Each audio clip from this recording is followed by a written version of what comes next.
chegou o grande dia, hein? Olha só esse quarteto, né? Então chegou o momento da gente estar juntando essa turminha toda.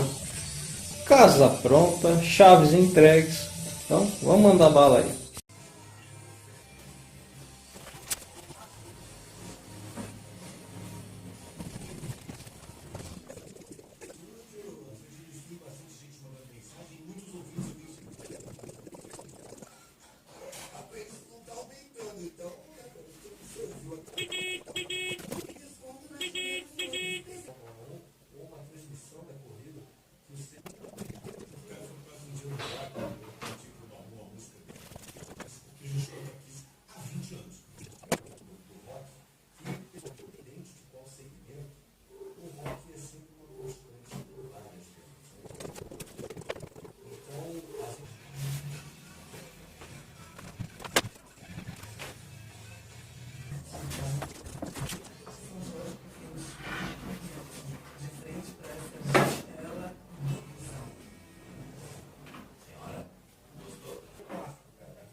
Fala pessoal do YouTube, Primo Falarão. Bom, enfim, hein? Terminamos o aparelho, né? Conjunto System 95 da Gradiente, também conhecido como S95. E logo no comecinho você já viu o vídeo dele sendo montado, para tentar passar para você qual que é a sensação, né? Quando alguém comprava, tirava da caixa, o aparelho todo novinho e vinha, né, com todo o cuidado do mundo, encaixando ele em cada alojamento dele aqui do rack, para não riscar o rack, não estragar o acabamento do aparelho, e também tendo aquela sensação de estar ligando os fios ali pela primeira vez, e também vendo o aparelho ligado pela primeira vez, né? Então esse foi o primeiro vídeo aí que a gente colocou.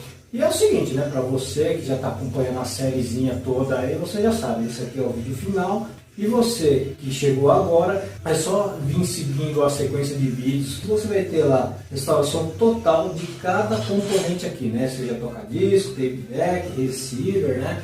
Tem todas as dicas e todas as manhas lá, né? Então agora eu vou estar mostrando para vocês os detalhes do aparelho, né? E logo na sequência aí a gente volta já falando sobre a restauração em si, quais são os problemas aí que a gente encontrou, beleza? Então segue aí. Vamos lá, vamos começar pelo toca-discos, olha só. Ele montadinho no lugar dele, né? Com a tampa de acrílico.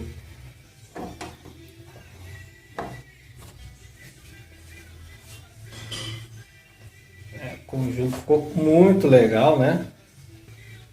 Temos aqui o tape deck. O receiver. E a parte de baixo do rack aí para estar sendo colocado os seus discos em pés, né? Madeiramento total, né? Com a frente, ó. É mais legal, né? Se quiser movimentar o aparelho, ó, só puxar, vem para frente, vem para os lados, ó. Então você tem o aparelho aí totalmente móvel. O problema é o seguinte, né? Esse aparelho aqui, ele é restrito a pouquíssimas pessoas, desde que foi lançado, né? Eu vou explicar por quê. Se você olhar a qualidade desse aparelho, né? O madeiramento que é usado, tudo em alumínio, né? Pintado, um toca-discos Garrett, é tudo de primeira qualidade aqui, né? Então esse aparelho, na época que foi vendido, já devia ser um aparelho muito restritivo para todos terem em casa, né? Então a sensação que eu tive hoje de estar restaurando esse aparelho, desde estar fazendo a compra dele, eu acho que piorou, entendeu? Demanda muito tempo para você conseguir terminar o aparelho e precisa se debruçar em cima do esquema técnico do aparelho para poder fazer os reparos necessários aí, sem comprometer a durabilidade que ele ainda pode ter, beleza? Então, por exemplo, coisas que foram acontecendo, né? Até para compartilhar. O tape deck em si, o mecanismo dele é muito resistente e é bom, dificilmente dá problema. Mas ele costuma dar problema em chaves de contato que elas quebram. Você vai ter que estar restaurando essas chaves, que foi o caso aqui. E na hora que você vê, você perdeu uma semaninha até colocar os LEDs, tudo, né? Então, só um tape deck já foi uma semana. O aparelho inteirinho para ser restaurado demorou um pouco mais do que 30 dias. Claro, né? Teve a restauração do rack embutido aqui, mas você converte 30 dias aí para uma diária de técnico, por exemplo, imagina quanto que não sairia, né? Então, por mais que tenha desconto, vai acabar saindo caro no final das contas. Receiver também foi o seguinte, quem acompanhou o comecinho viu que ele tinha muito mau contato nas chaves, o seletor estava muito ruim também. Depois que foi feita toda a correção, toda a restauração dos contatos, ele estava funcionando muito bem. Depois de 20 dias, ó, veja bem, depois de 20 dias, quando a gente foi ligar, ele começou a roncar e não saiu som. Parecia estar tudo ok, de repente do nada ele deu problema. Se você esperasse um pouco, depois de alguns minutos, ele estabilizava, o ronco sumia e o áudio ficava limpo, o áudio voltava e ficava limpo novamente e não dava mais um problema. Era um problema intermitente, né? Às vezes passava a semana toda, não dava, mas de repente ele voltava a dar o problema. Por dedução, os problemas eram os capacitores, tá? Esses dois já estavam, né, já estão sob suspeita, que estão bem escurecidos aqui. Aparentemente mostra que eles estavam sobreaquecidos, né? Quais foram os capacitores que a gente trocou, né? Então vamos lá, o C139 e o 140, ambos de 2.200 microfarads por 25 volts. É eles que saem da fonte, sendo que um faz a estabilização e filtragem direta dos diodos e o outro faz uma filtragem de negativo para ir direto para a saída de áudio, tá? Vai direto, dali faz direto o negativo dos alto-falantes, tá? Os outros capacitores foram o C135 de 1000 microfarads por 25 volts, C200 de 100 microfarads por 25 volts e o C133 de 22 microfarads por 16 volts, sendo que esse C133 ele é ligado junto ao transistor regulador de tensão. Por precaução, nós trocamos ele. É aquilo que eu sempre falo, né? Capacitores antes da pandemia já era uma encrenca, vinha com muita falta de qualidade. Mesmo capacitor de marca boa, você corria o risco de estar pegando uma bucha aí. Imagina agora que as melhores fábricas da China ainda não conseguiram retomar a produção normal. Então imagina o que tem de peça ruim no mercado atualmente, né? Aí você vai lá e vai inventar de trocar todos os capacitores de uma vez. Então não é uma boa ideia. O legal mesmo é o seguinte, é você se debruçar no esquema, principais que estão alimentando e que podem sim, se falhar, causar ruídos, esses você troca. Troca um de cada vez, troca um, liga o aparelho, troca o outro, liga o aparelho está funcionando, vai progredindo. Trocou os capacitores que são os mais suspeitos, para por aí e vai usando o aparelho aí, e se não der mais problema, deixa quieto, porque os capacitores que estão nele, às vezes, por mais que tenha 40 anos, está muito melhor o funcionamento do que você colocar um novo, que até 10% é tolerado. Passou disso, você pode botar o circuito em colapso e ele não funciona mais. Beleza, hein? Fazendo a troca dos capacitores, ficou perfeito. Liga e desliga sem nenhum ruído, tudo perfeitamente, tá?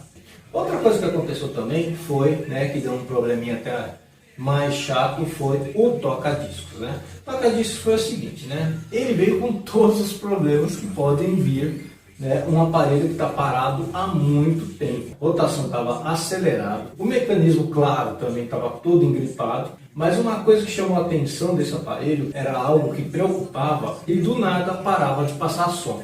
Simplesmente não reproduzia mais o som do vinil. Então testamos o cabeamento, não estava com mau contato. E deu problema no outro receiver também.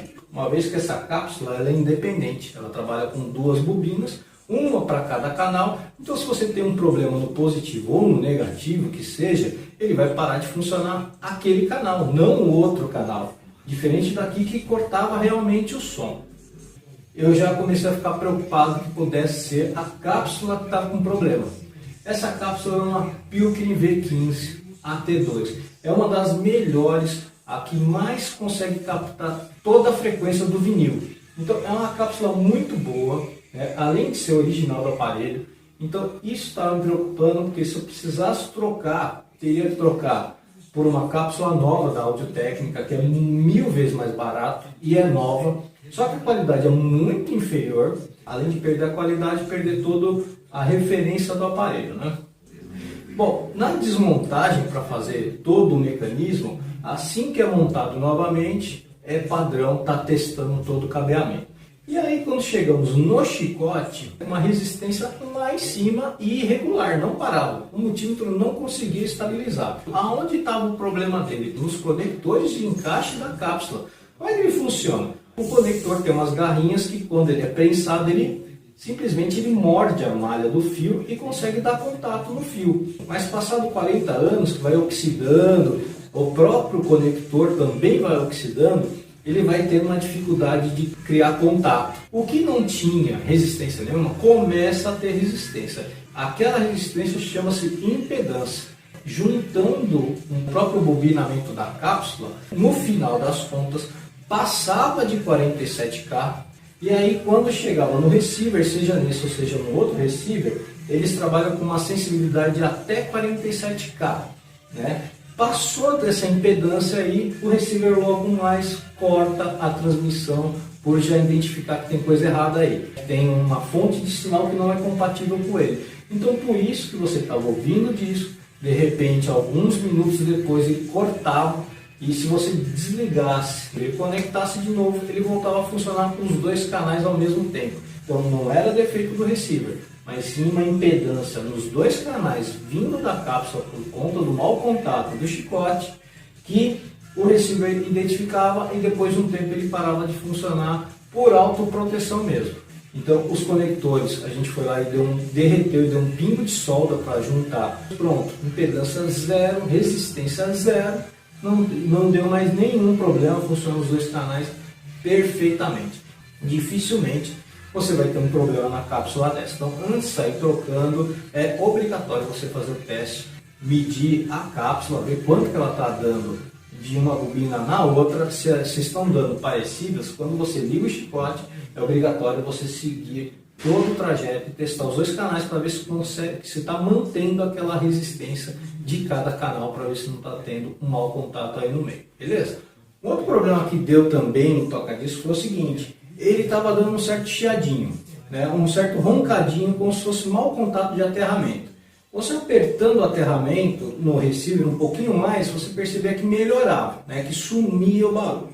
Quando foi montado todo o toca-disco, foi feito um teste ali de resistência, de condutividade, que quando chegava aqui, né, na parte de trás, no painel, onde tem quando chega no terminal, a resistência é zero. Dali para frente começava a aumentar e começava a ficar instável, ou seja, ali tinha um mau contato.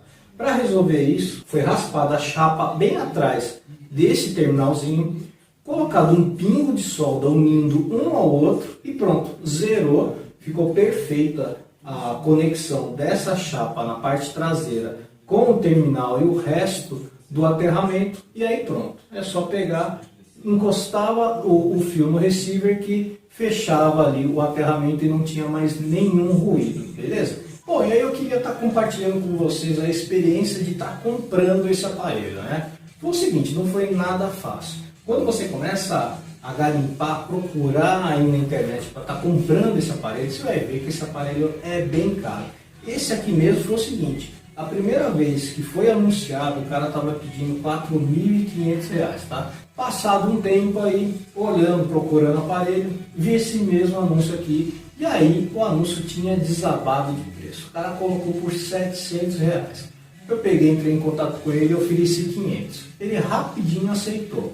Bom, cheguei lá, fiz os testes no aparelho, então por conta do risco eu ofereci um valor até menor, mas a gente acabou fechando mesmo nos R$ 350. Aí veio o porquê que desabou de 4 para R$ 350, né? Foi o tamanho do BO aí, que deu o baita do roncado, que sumiu o som e que deve ter dado na mão dele, desesperado para não perder todo o valor do aparelho. o quanto ele conseguisse pegar, ele entenderia. Mas fica aí a dica, porque é o seguinte, em nenhum momento ele me comentou. Então quando você vai comprar um aparelho desse, toma muito cuidado. Colocando no anúncio que ele tem defeito, que ele precisa fazer revisão, eles estão oferecendo ele a R$ 1.500, sendo que pelo tamanho da mão de obra, para você ficar pelo menos aí 7 dias debruçado no receiver desse, para deixar ele em perfeito estado, converte tudo isso daí para valores de horas e dias aí passados, para ver se vale a pena, para ver se você não está levando lixo eletrônico para tua casa. Aqui o desafio não foi deixar o som só funcionando, é deixá-lo novinho e com um aspecto, um padrão muito maior do que quando ele foi lançado. Então o desafio era não um aparelho de som só, mas sim uma obra de arte que toca a música muito bem, beleza? E na minha opinião, na minha modesta opinião, eu estou satisfeito de conseguir chegar lá, tá? Mas tem que tomar cuidado na hora que você vai comprar para não levar bica para casa, beleza? Mas oprime, esses capacitores aqui são capazes de fazer o som parar de sair som. Mesmo eu aumentando o volume, ele está um ronco miserável. Será que só isso aqui faz parar de sair o som? Qual que é a teoria que justifica os capacitores serem tão necessários nesse tipo de aparelho? Quem vai fazer toda a amplificação até chegar à amplificação final são tudo um jogo de transistores. É um atrás do outro. Um aumenta um pouquinho, manda para o outro, outro aumenta mais, vai sendo assim, uma escadinha. E mais ou menos aí mais de 10 transistores para cada canal. Eles precisam receber a voltagem da fonte. O que acontece? Se você tiver um capacitor que vai estar alimentando eles todos, que não está conseguindo fazer a filtragem de ruídos, ou que ele não está conseguindo estabilizar a tensão, ele vai passar todo o ruído, ele vai ser uma fonte de ruído já para o primeiro transistor. Então o primeiro transistor, quando vai fazer a amplificação de áudio, de repente ele está recebendo também uma fonte de ruído maior do que a primeira fonte de áudio, que é a que vem do CI. Então ao invés de ele amplificar o áudio que vem do CI, ele vai estar amplificando a fonte de ruídos. Então o resultado final na saída do aparelho vai ser um ronco desgraçado, um baita de um ronco, que você não vai conseguir ouvir absolutamente nada da fonte principal de áudio. Então quando você vai lá e corrige isso, faz com que o capacitor funcione, que esteja carregando, que mande tensão limpa, sem nenhum ruído para o transistor, o que ele vai fazer é pegar e sair amplificando em escala até chegar à escala total dele, da primeira fonte, que é a fonte de áudio. Beleza? Então não se esqueça também que é o seguinte, esse aparelho aqui, a ideia na época era o que? Não era potência, era pureza. Então por isso que foi utilizado tantos transistores assim, porque os transistores eles emitem pouquíssimo ruído. Então se a fonte vier pura, ele praticamente vai manter amplificada essa fonte sem injetar ruído nele. Então vai amplificando de escala, escala, escala, escala e vai sair uma fonte pura de áudio no final. Então por isso que capacitores são tão necessários. Então por isso que eu saí trocando não 2, mas 5 capacitores por prevenção, para evitar tudo isso. E aproveitando, outra dica é o seguinte, tinha mais um capacitor de 1000 microfarads, que analisando o esquema eu não troquei porque ele faz a alimentação de tensão do circuito do fono. E como o circuito do fono está funcionando perfeitamente, o toca-disco está sem nenhum chiado, com toda a frequência perfeitinha, médios, graves e agudos perfeitos, sem nenhum chiadinho, eu decidi manter aquele capacitor, mas caso mais para frente aconteça alguma coisa na parte de fono, eu já sei que tem aquele capacitor ali, que ele pode ser um suspeito, um potencial, então ele vai ser trocado. Como os capacitores, eu já comentei, não são confiáveis, eu prefiro manter o original aqui, que não deu problema, do que colocar um novo que pode estragar todo um circuitinho que estava funcionando bem, que às vezes não estraga na hora, mas pode ser que ele vai estragar a longo prazo aí, que conforme você vai usando o aparelho, você perceba que ficou diferente, e ficou diferente para pior. Então para não acontecer isso, que eu tenho que arrancar o receiver aqui de novo, ficar abrindo e colocando o capacitor velho novamente ali, preferi manter e ser bem conservador, trocar somente o que está muito suspeito de dar problema, beleza? Bom, agora você vai estar acompanhando um outro vídeo de teste gravado em um outro momento, problema foi que estava numa posição que a iluminação não estava ajudando. Então ficou um pouco mais escuro, mas dá para acompanhar os testes numa boa. Bom, aqui uma coisa que me fazia falta mesmo é essa questão do automático, né?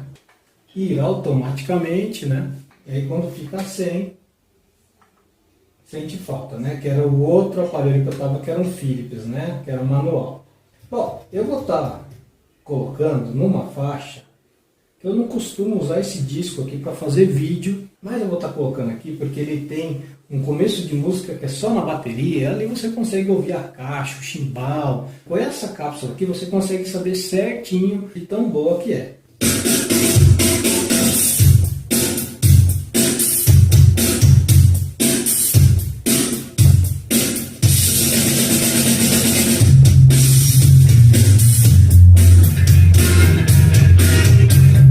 Eu não coloquei todo o grave, eu tirei bem, ó.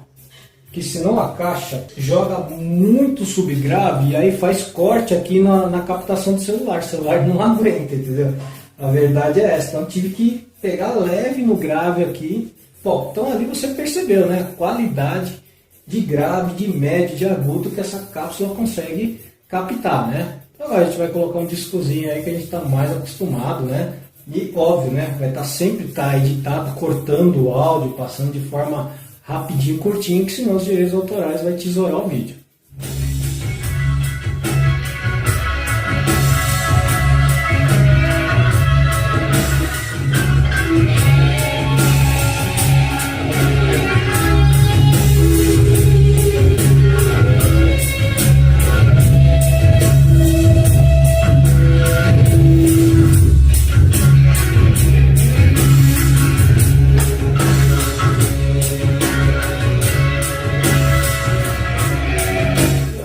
Consegue ouvir todos os instrumentos perfeitinhos, como se tivesse um separadinho do outro, né? Você consegue ouvir bateria com a caixa, chimbal, bumbo certinho, consegue ver prato de ataque, depois consegue ouvir o baixo nitidamente entrando, guitarra. Então realmente é muito boa a qualidade de reprodução dessa cápsula. Vale a pena se esforçar para tentar achar uma agulha mediana para estar colocando nele, talvez uma AG80 que também encaixa direitinho, consegue pegar bem próximo da frequência do que a DAT2 pega, tá? Então vale muito a pena manter essa cápsula Pilgrim V15 aí, que ela é fera na hora de estar reproduzindo o vinil, beleza? Vamos colocar agora no final da faixa para ver voltar.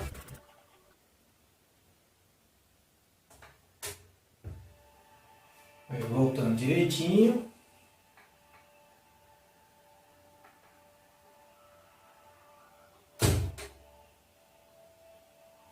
E pronto. Aparelho pronto para rolar o outro vinil. Bom, então é isso aí, ó. Final do S95, todo perfeitinho, todo restauradinho, o mais próximo do novo possível. Espero que vocês tenham gostado do vídeo. Muito obrigado por assistir, por nos acompanhar até aqui. Um abraço e até a próxima.